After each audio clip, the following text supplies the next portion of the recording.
So the last topic I want to talk to you about is Orange Crush. The historic Savannah State holiday. So first and foremost, what are your thoughts on Orange Crush? Being that I know the history of Orange Crush, and I know like the origin of Orange Crush, I love Orange Crush.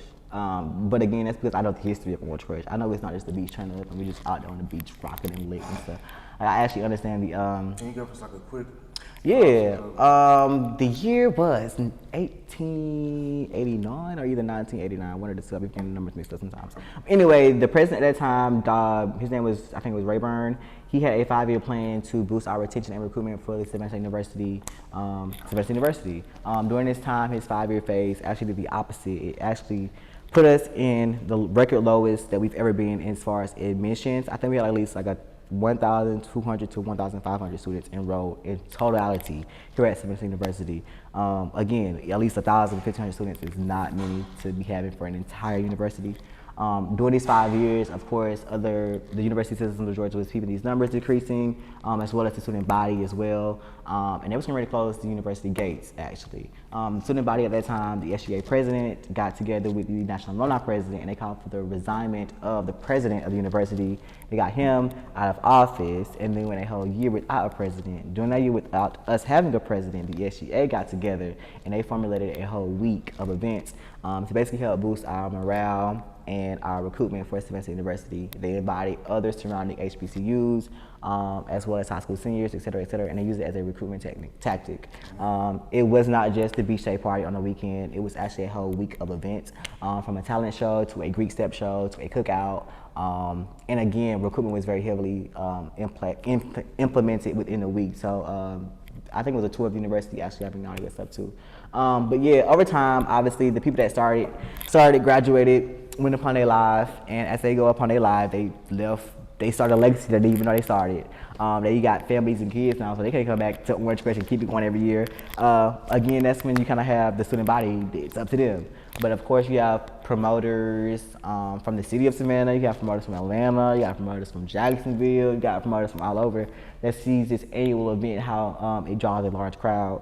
And they got bigger, and they got bigger. And then Freak-Nik, actually, the original Freak-Nik in Atlanta, it ended in like, what, 2000, 1999, 2000, around that time. And that's kind of when the switch happened. Again, switch, boom. We can't go to Freak-Nik, we come into Tybee Island.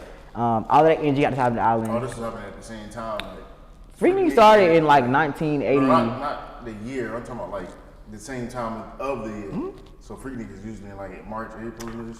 Around that same time, in that area, around the summertime, March, April, it's getting hot around that time, yeah. So like, again, Freak-Nik got canceled, there is no more Freak-Nik. Orange Crush is already an annual type of event that is happening in Savannah. The promotion of Orange Crush went from educational HBCU to the Freak-Nik aesthetic. The flyers, the promotion of the parties, everything just gave Freak-Nik vibes.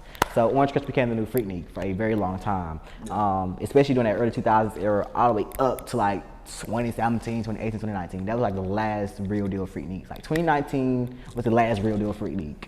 Like that was the last real deal Freak-Nik. Orange Crush, my bad. But yeah, after that, COVID year happened, and it was like, yeah, can't nobody doing any type of physical events, and that's why I did my Freak-Nik for Orange Crush. In place of Orange Crush for that year of 2021, yes. At the COVID year. So after that, we can agree that Orange Crush was kind of getting a little wild. Yeah, it became the new Freak-Nik. After Freak-Nik got canceled in Atlanta to the point where the city like completely abandoned them early 2000s year, all of that energy came to Savannah and to Tybee Island for the biggest black beach bash in Georgia.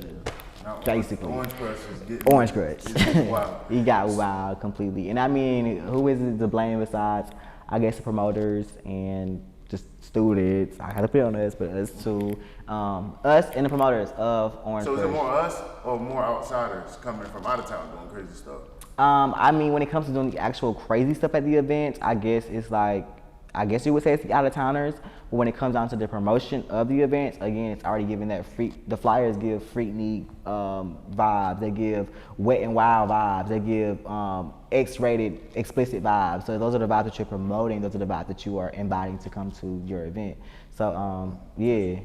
I mean, and that's on all parts, from the Savannah part as well as Atlanta, Jacksonville. Like, that's everybody's part that's being played into Orange Crush. If you go to any of their flyers, it's gonna give you something explicit on it for sure. Probably gonna have some girls on their bikinis, and it's probably gonna give you Greeks and freaks, and you know, it's gonna give you very freaky vibes. Like, that's usually what how they promote Orange Crush. So if you promote that energy, how can you not expect people to come and get buck wild and Bobby fight? And you know, yeah. It's what you promote, it's what you put out. So with that happening, a bill has been sent to the governor from Tybee. Speaking of, they know me. Who? All of them. The governor of Tybee. Did he hit you up about it? In the past, I've gotten a personal letter sent out in Savannah. Like, again, that's when I did my Freak-Nik. Tybee sent out a letterhead to the entire city of Tybee and Savannah in response to it. And then also too, when I did my homecoming with a K, the Mayor Von Johnson, he sent out a letterhead to the entire city of Savannah telling them not to do events with me. So yeah, they all know me. Yeah. They all know Kevontae K. The governors, the mayors. They be calling the university like, who is Kevontae and why is he representing Savannah State and having a big, it'd be. Yeah, I'm laughing, but it'd be crazy. I hope you don't get caught up in this part. Oh no, I'm not. I figured out to do stuff, and that's why I'm like, I ain't got time.